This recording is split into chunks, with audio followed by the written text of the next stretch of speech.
The blizzard on 9 did not fall so much as a tap, hurling snow sideways across the ruins of a colony that had been dead for 30 years. Through that white violence marched the war host, 200 chitin-armored hunters, apex predators of 200 conquered worlds, dragging behind them the single strangest prize their empire had ever taken. One human, one old chained, thoroughly unbothered human. Sergeant Major Walter, retired, 68 years of age, knelt in the frozen wreckage with his wrists shackled and his gray beard collecting frost like a windowsill collects dust. He had come to this forsaken rock for the fishing. The brochure had used the word pristine with criminal confidence, and instead he had been ambushed, captured, and paraded before an alien war council beneath a sky the color of gunmetal and grief. He was, by any reasonable measure, doomed. He was also complaining about his knees. "You got any chairs?" You got any he called chairs? out, voice rasping through the storm like an engine that refused to die. "Folding You've chair, gotta give me crate, some dead options log, here. I'm not A picky. folding chair, Man a my crate, age kneels or a this dead long. log. You're I'm gonna not need really a that crowbar picky. and a prayer to get me But you're vertical gonna need again." a crowbar for that. The war council laughed. It was an ugly sound, a wet, clicking chorus that rolled through mandibles and echoed off the bones of the dead colony. Warlord, 8 feet of black armor and older scars, loomed over the I prisoner won't while tell his you translator anything. drone struggled valiantly with I accent, won't tell you anything. rendering crowbar as leverage weapon and flagging prayer as an Behold unknown the munitions great type. warrior. This, is the announced to terror his of the outer warriors, is the colonies. terror of the outer colonies. The This is the species that would not kneel. He gestured one bladed arm at who was very much kneeling. Behold. More laughter. The storm howled along like it wanted in on the joke. Squinted up at the warlord with the particular patience of a man who had spent 40 years watching teenagers do push-ups incorrectly. "Son," he said, "you're holding that rifle wrong." The clicking stopped. "Grip's too high on the housing. You're gonna get carpal tunnel or whatever you people get, shell tunnel. I don't know your anatomy, and let me tell you, your insurance won't cover it. Mine didn't. Fought the VA for 6 years over a shoulder. 6 years. You want to talk about war crimes, let's start there." His head tilted, slow and reptilian. In 2 centuries of conquest he had every flavor of prey response: begging, bargaining, rage, catatonia. He had never once been offered unsolicited feedback. "You do not fear us," the warlord said. It was not a question, it was an accusation. "Oh, I'm terrified," said, in the tone of a man reading a cereal box. "Knees are knocking, can't you tell?" A young warrior lunged forward, blade humming, and stopped an inch from the old man's throat. Didn't flinch. He looked at the blade the way he'd look at a mosquito that had wandered in during dinner, then leaned slightly around it to keep eye contact with. "Here's one for you," said. "Why'd the chicken cross the road?" The council exchanged glances. The translator drone word cross-referencing. Somewhere in the ranks, a tactical officer began quietly analyzing chicken as a possible unit designation and road as a contested supply corridor. 30 seconds of genuine military deliberation followed. "To get to the other side," finished, and grinned like it was still 1875 and this was still funny. The silence that followed contained multitudes. "Your mind is broken," concluded almost gently. "The cold has taken it. Understand your position, human. We have hunted since before your species discovered fire. Every world we walk becomes ours because we obey the one law written into all flesh." He crouched, bringing his faceplate level with his eyes close enough that the old man could see his own reflection fractured across black chitin. "We kill to survive. This is nature. This is truth. Your colonies burn because the universe permits no other way." And something changed in Walter's face. The grandfather drained out of it. The complaints about knees, the cereal box calm, the fishing trip weariness, all of it receded like a tide pulling back before something arrives. What remained was older than his 68 years. It was the face of a species that had buried ice ages, plagues, empires, and its own worst inventions, and had shown up to each funeral telling jokes. Smiled, frost cracked in his beard. You kill to survive, he said quietly. Then, leaning into the warlord's shadow, we survive to kill. The blizzard itself seemed to hesitate. 200 apex predators went still in a way prey never taught them, stared into the old man's pale eyes and found, for the first time in a lifetime of hunting, something staring back that was not afraid of him, something that had been patient with him. The way you're patient with a child who hasn't learned the rules yet. Your kind kills because your bellies demand it, went on, conversational as a porch swing. Ours doesn't. We beat hunger, beat winter, beat disease, distance, gravity, and each other. Ran out of things that could kill us, so we kept the skill around anyway, like Grandma's china. His shackled hands flexed, chains whispering. You take it out for special occasions. You are one old creature, said, but his voice had lost altitude. Chained, alone. Alone, eyebrows climbed. Son, whoever told you that lied to your face. From his boot came a sound, small, cheerful, absurd against the roaring dark. A beep. Then another, faster, like a kitchen timer nearing zero. The War Council's weapon snapped toward it. The translator drone identified the signal, cross-checked it twice, and reported in a voice that had never before conveyed dread. A transponder broadcasting since capture, response inbound. Looked up into the storm, past the warlord, toward a sound only he recognized yet. The distant, rhythmic thunder of rotor blades. Oh, that, he said, that's my ride. The beeping changed everything and nothing. There were predators, and predators do not panic, they adapt. Straightened to his full height, barked orders in a language like grinding glaciers, and 200 warriors dissolved into defensive formation among the ruins with a speed that would have been beautiful if it weren't so lethal. Then the warlord turned back to his prisoner, and his patience had grown claws. Whatever comes, he said, arrives too late for you, but you may yet purchase mercy. Give us the access protocols to Earth's defense grid and your death will be brief. Sucked his teeth thoughtfully the way he might consider a used truck with suspicious mileage. The defense grid, sure, okay, he nodded slowly. You got something to write with. These codes are long and I'm not saying them twice. The council rippled with surprise. The translator drone hovered closer, recording. Even leaned in, because 2 centuries of conquest had taught him that everything breaks eventually, and he had simply assumed the old creature's breaking point had arrived on schedule. Recited a string of coordinates and authentication phrases with the crisp, bored precision of a man reading a serial number. The drone transmitted them fleet-wide for immediate exploitation. High above the storm, in orbit around 41 warships dutifully entered the sequence into their command network. Every helmet in the sector, every cockpit, every barrack speaker, every command throne filled with the opening drumbeat of a song recorded in the Earth year 1987. We're no strangers to love. Froze. Around him, warriors clawed at their helmets as a cheerful human voice promised, with terrible sincerity, never to give them up, never to let them down, never to run around and desert them. The fleet's communications officers tried to purge the signal and discovered it had already burrowed into their translation archives, cross-referencing itself, flagging itself as culturally significant, refusing deletion on heritage grounds. What weapon is this? Roared over the music now leaking from his own armor. What warfare? Son, said, with the gravity of a man unveiling a monument, you've just been introduced to humanity's oldest weapon, commitment to the bit. Explain this bit. Can't, that's Rule 1.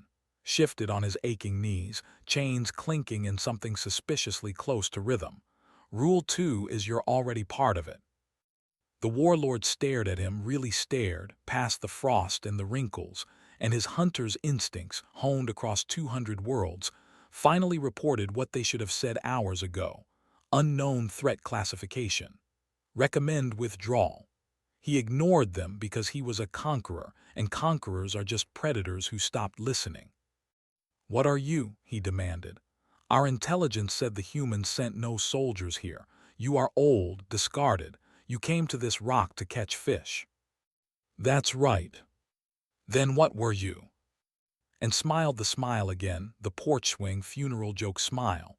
Drill instructor, Fort Bennying, then the orbital academies, 40 years. The translator drone offered its definition, instructor, one who teaches. The council relaxed fractionally, a teacher, an elder, harmless. I taught the soldiers you're scared of, clarified helpfully. The Special Forces boys, the orbital drop units, the ones your intel files have nightmares about, I'm the one who made them cry. First week, every class guaranteed. Big scary supermen weeping into their footlockers because I didn't like how they folded socks. He shrugged. You captured the man who scares the monsters. That's just poor research. The rotor thunder was closer now, weaving through the storm in a way the sensor officers found deeply upsetting, because their equipment insisted the aircraft approaching were 300 years obsolete. Your machines are ancient, said, grasping for solid ground. Museum relics, why would your species? Sentiment, said. The word did not translate cleanly. The drone tried tactical nostalgia, then weaponized memory, then gave up.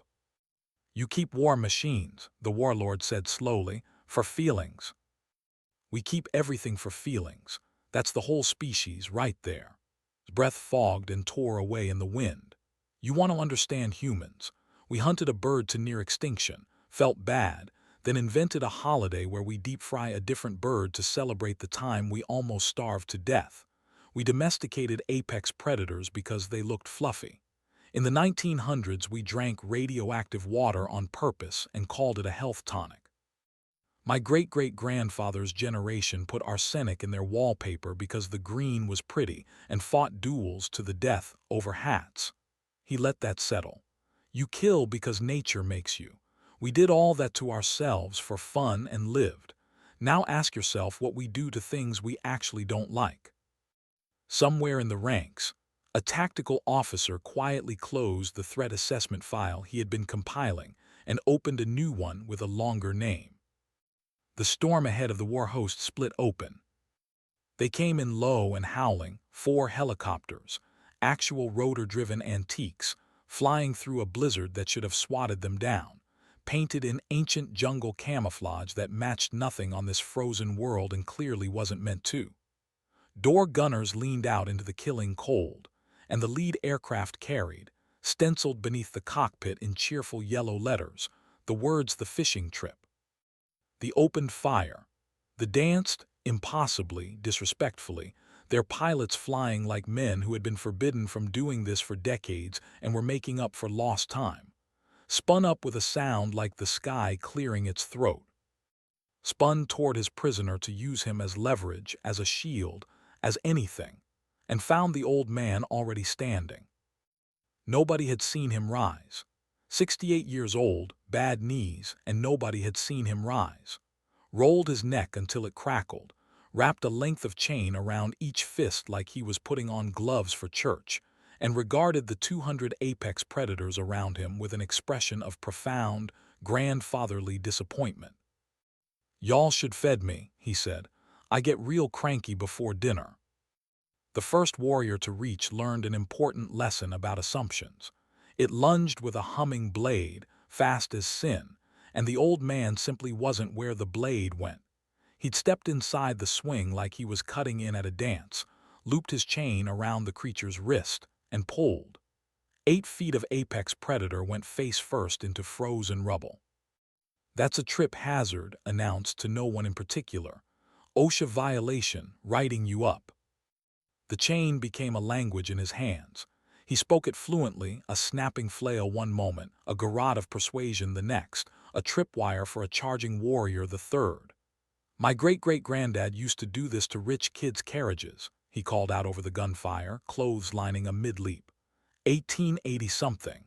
Different century, same principle. Nobody watches their ankles. Above and around him, the disgorged their cargo, and the got their second education of the evening.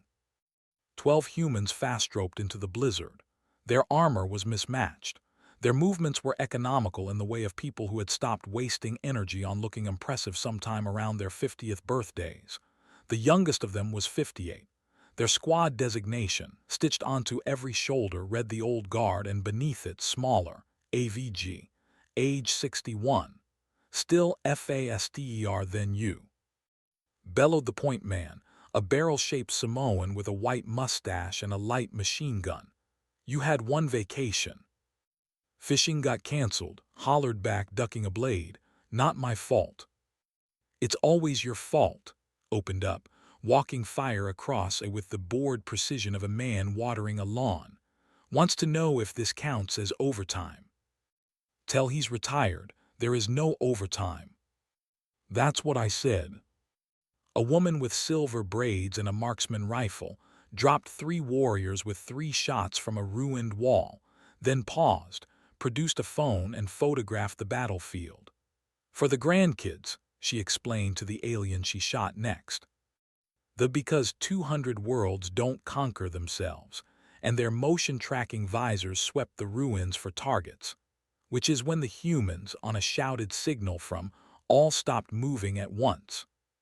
Jurassic Park RULES, BOYS. 12 statues stood in the snowfall. The visors, calibrated for fleeing prey, dutifully reported an empty battlefield. For 9 seconds, 200 hunters stood amid enemies their technology politely refused to see, and those 9 seconds were, according to the war host's official after-action report, the longest in military history. Then the statues opened fire, and the report required a thesaurus. It wasn't the casualties that broke the formation. They had absorbed casualties on 200 worlds. It was the sound, a sound no prey had ever made, rolling through the gunfire and the storm. The humans were laughing. A gray-bearded sergeant kicked a warrior into a crater, screaming, "This is Sparta," for reasons no translator could parse. Hummed a jaunty theme from some ancient entertainment as he reloaded, and 2 others joined in on harmony. Caught a fleeing warrior by the shoulder, looked it dead in the eyes, said, "I'll be back," released it, walked away, and then, 30 seconds later, came back, and the creature's shriek of betrayed confusion echoed off the mountains. In the command post, a strategist named updated the threat file with shaking claws. They are not fighting like prey. They are not fighting like predators. They are fighting like this is the translation software fought him and lost recreation. Watched his perfect war host dissolve into confusion, and did what warlords do. He waded in personally. He found in the eye of the chaos, and the 2 of them stopped, because some confrontations arrange themselves. Around them the battle bent away like water around a stone. "Why?" the warlord roared, blades unfolding from both arms. "You are meat and calcium, you break. You die in a single century. Every law of the hunt says you should flee, and instead you laugh. Why do your kind laugh?" And lowered his chains, because the answer deserved both hands empty. "Because we made friends with it," he said. "Death. We've known him so long he's family. He took our kids to plagues and our brothers to wars and our parents to time, every generation since before we could write it down. Couldn't beat him, couldn't ditch him. So we did the only thing humans know how to do with something that won't leave." The wind dropped as if listening. "We invited him in, set him a place at the table, started telling jokes at funerals so the grief would have somewhere to sit." He raised his chains again, slow. "You kill because you're afraid to die, son. We laugh because we're not. Now do you understand what's standing in front of you?" It was the worst moment of his long life. But he was a warlord, and warlords have one prayer left when the ground goes soft: the fleet. 41 warships in orbit, guns enough to glass a continent. He reached for his comm to bring the sky down on this frozen graveyard, cost be damned. And found his channels already open, every one of them. Something had been holding the door. The voice that came through was human, young and unfailingly courteous. "Flotilla, this is Admiral Terran Combined Fleet, requesting warlord, sir. Apologies for interrupting your evening. We're the response fleet. Well, technically we're not responding since we arrived in system 3 days ago and have been holding position behind your sensor shadow. Didn't want to be rude while you were talking to our grandpa. A pause, immaculately polite. Sir, we'd like to discuss your surrender. We've put on coffee. Looked up. The storm chose that moment to tear open overhead, and through the wound in the clouds the night sky was full of ships. Human ships. Dark, silent, patient, and strung between them, in lights visible from the ground, a message burning against the black. Never gonna give you up. The surrender of the Third Conquest Fleet, victors of 200 worlds, unbeaten in 9 centuries, began with folding chairs. The humans set them up in a circle amid the ruins, while the blizzard died down to a respectful flurry, as if the weather itself had signed an armistice. Unfolded a card table with the gravity of a man raising a flag. Distributed tin cups. Someone had produced from the depths of an ancient green thermos and a coffee pot that had clearly survived more wars than most nations, and the smell that rose from it drifted across the battlefield and confused the survivors more than the gunfire had. Sat at the center of it, unchained now, wearing his own broken shackles draped around his neck like a scarf he'd grown fond of. Someone had handed him a thermos that read world's OKAYESD grandpa. He sipped from it, sighed the sigh of a man whose knees had finally been consulted, and gestured at the empty chair across the table. Sit down, son. You're making the place look untidy.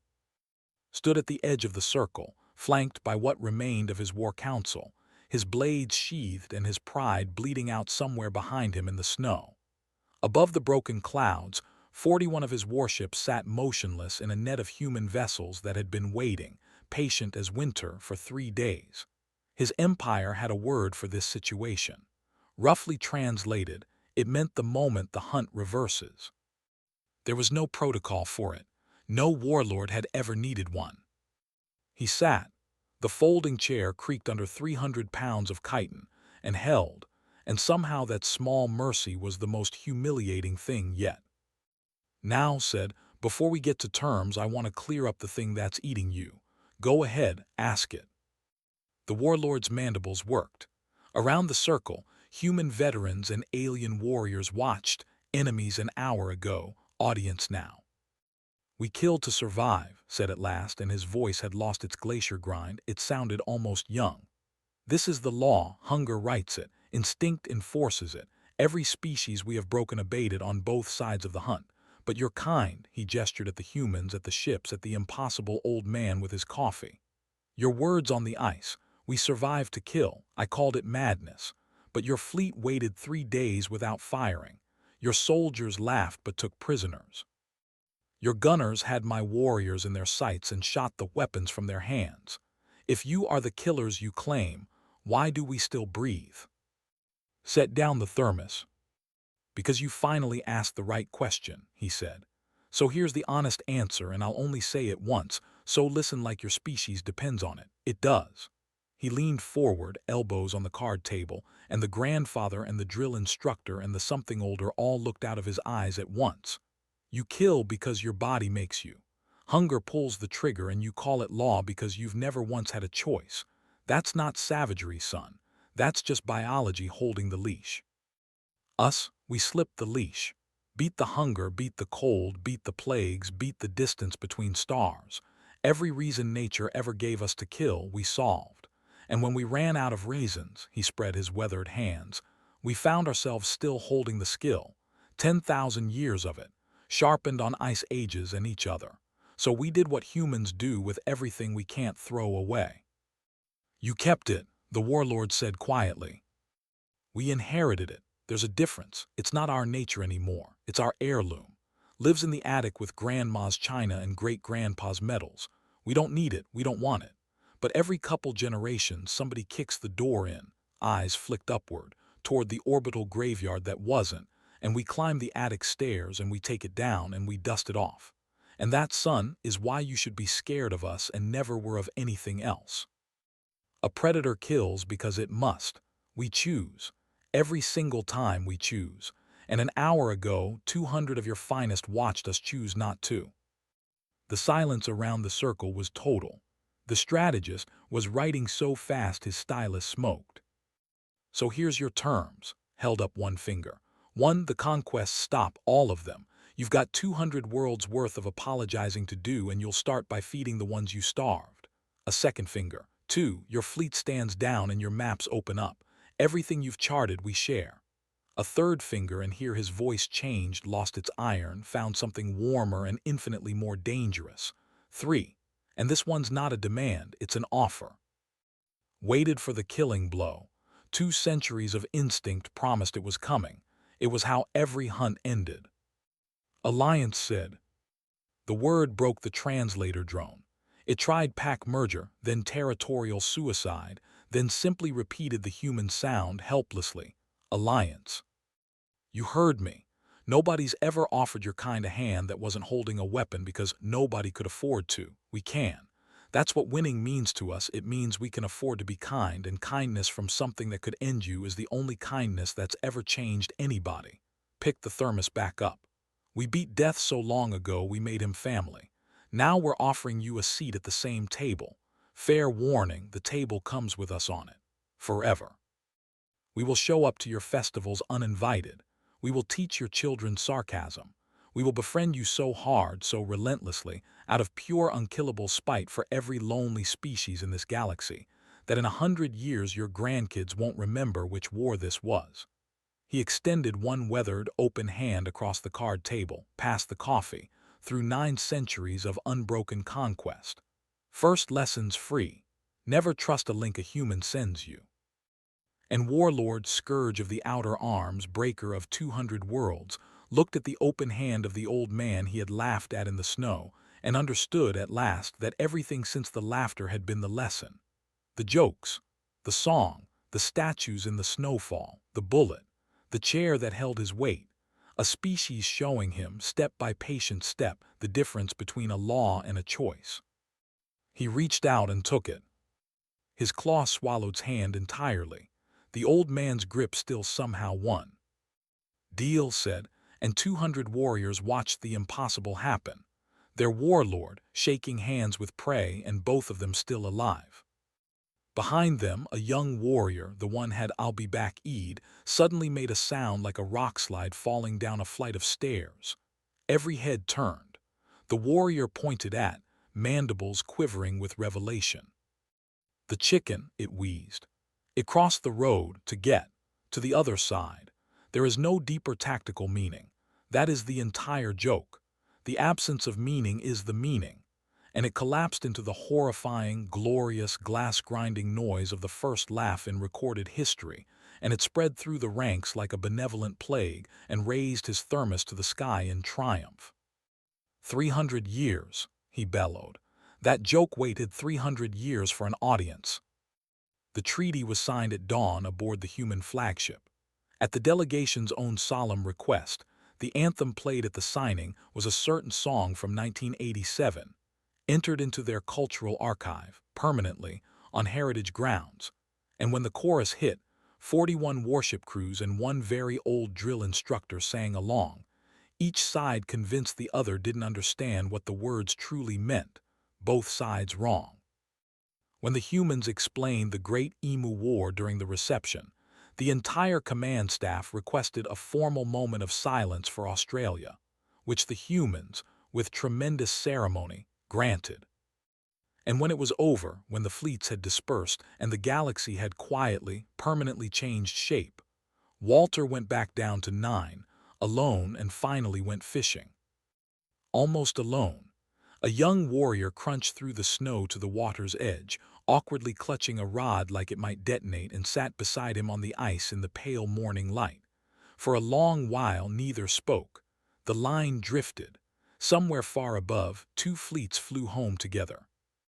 "Elder," the warrior said at last, "the war is over. Your heirloom returns to its attic. What do humans do now?" Watched his line, and smiled the porchwing smile one last time. "Same thing we always do, son. We survive." The bobber dipped. He set the hook, gentle as a joke 3 centuries old. "The killing's just a hobby.